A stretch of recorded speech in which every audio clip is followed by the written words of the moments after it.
Illinois coming back to the line with a 1st and 10.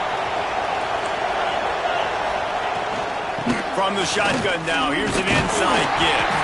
They get him on the ground at the 33, but not before he picks up 6.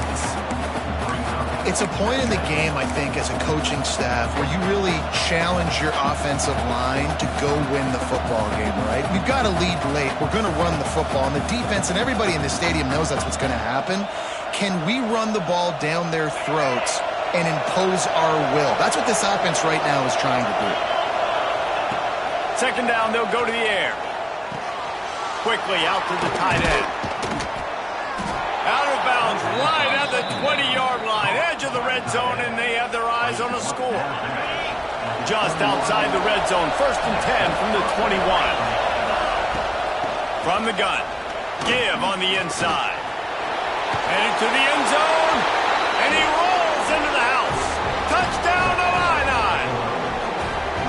I like the aggressive play calling by the offensive coordinator on that drive as well. There were a lot of coaches that would have played it very conservative, very close to the vest, run the ball, and punt it away. Count on your defense, not this guy. He was going to take some shots, count on his own guys to get it done. And now with that touchdown late, they've got a 2-possession lead.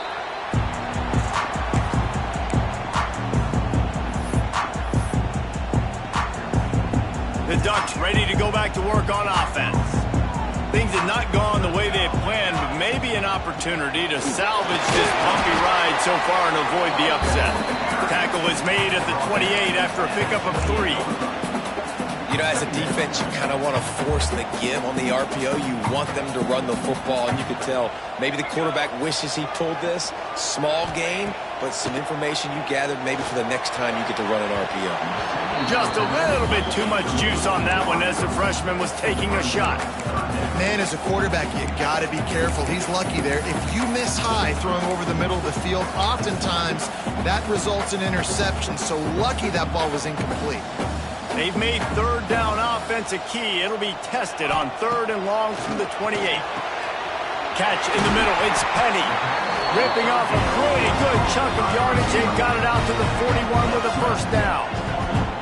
Well, trailing what they are right now in the 4th quarter, their execution offensively is just going to have to be at a premium. You can't afford a lot of incompletions at this point. Everybody is going to need to be on the same page moving forward. Can't make the connection, and the defense putting on the heat and forcing the incompletion. And you've seen this formula work at all levels of football. You pressure the quarterback, his numbers start to drop. He's not as efficient. Nice job by the defense. Plenty of distance between them and the sticks here on 2nd down. Under fire. That's reeled in. It's Penny. God, he's annoying to play against. You think about it as a defense, I'm trying to cage you in, trying to keep you in the pocket, and then he's just whoop, whoop, whoop, spinning all over the place, getting outside the pocket, making plays, and then you got to go chase him again and again and again. Just wears you out.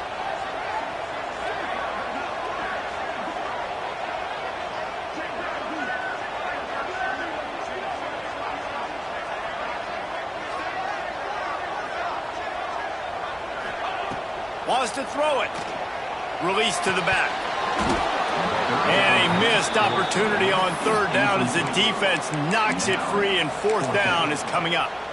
After that incompletion, 4th and short now on their own side of the field, I think there's a lot of coaches in normal circumstances that would stay conservative and just punt the ball away. But you're trailing here in the 4th quarter. I think the offense needs to stay out on the field, and you got to go for it. Down by multiple possessions, they can't come up empty on this drive in the 4th quarter. They'll go for it on 4th down. He'll try to throw and pick up the 1st down. He'll get rid of it. Incomplete on 4th down, and man, did they need to keep that drive alive. And you had to. I mean, the offense had to be aggressive. You're down multiple scores. You needed to make something happen right now. You had to be aggressive. I think you had to go for it on that 4th down. Now, obviously, the game's looking like it might get out of hand. They'll try the run. And a good, solid pickup there before the defense knocks him down. Late in football games, I have a plan. I want to run the football. I want to put my quarterback in great situations if I do throw it. Low risk. Keep that clock moving, get a few 1st downs, and if I get a few 1st downs with that clock moving, I get the W and get out of here. And finally, the defense is able to get some pressure on this quarterback. They had been trying all game long different ways to affect him. Weren't able to get there. But on that play, because of the pressure, it affected his accuracy, and that's why the ball falls in. On 3rd and short, they'll go to the power running game. He did not make it a stone wall on 3rd down. Well, the defense finally able to make a play, getting a tackle for loss. They haven't had many of those today because this running back really has answered the bell. They knew coming in they were going to have to give him the football, force-feed it to him, and let him go to work. He's done that. Well over 100 yards rushing in this game, and the defense just has not had the answers consistently for him. 4th down, and this crowd trying to help this defense rise to the occasion.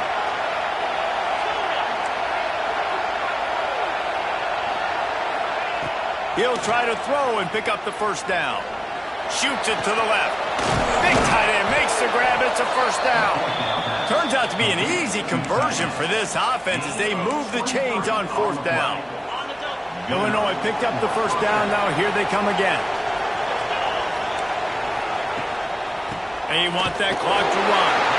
Knocked down in the backfield. And boy, this guy's had a good day, but they finally get to him on that run. It's going to be tough sledding for the offense here. They're trying to ice this game by running the football and bleeding the clock. They've got a pretty good lead here late in the game, but the defense knows the run's coming, right? So they're going to be loading the line of scrimmage, getting stops like what they just did. Be interesting to see what the offense does on this next one. And he was fortunate not to lose yardage on that play, able to wedge it back to the line of scrimmage. Well, we know this defense is one that plays with a lot of pride, right? Part of that is their ability stopping the run. They're a top 25 unit in the nation when it comes to stopping the rush, and that really helps them out down here in the red zone. They're going to have to step up big time in this situation. We've reached the 2-minute timeout, and the clock is definitely on their side. They'll just try to run it out here. This crowd knows they have to bring it in big moments, and one of those has arrived. The give out of the gun. He's going to lose a yard on that one. Well, this guy's been an animal all game long. He's had tons of success running the football. The defense had to do something to stop him. Give the D-line and that front seven tons of credit for being really physical there, getting the TFL. So here we are on 4th down, and this field goal kicker is going to face all the pressure in the world. Splits the uprights. It's good. And that lead grows even bigger. And let's check in with Kevin Connors in the studio. Kevin? Dynamite matchup today, fellas. Let's show you what's going down. TCU is currently trailing, but if this young star leads a comeback today, he could join former Heisman winner Davey O'Brien among the legends to wear that uniform. It's just a field goal game. They're trailing by 3 to Louisiana. Anything can happen down the stretch here in the Sun Belt. It's why we're here to keep you posted, fellas. Oh, and how about that? I know Kevin and those guys will be keeping an eye on it for us. Well, after not getting a thing done on 1st down, it's 2nd and long from the 24. And the quarterback takes a knee.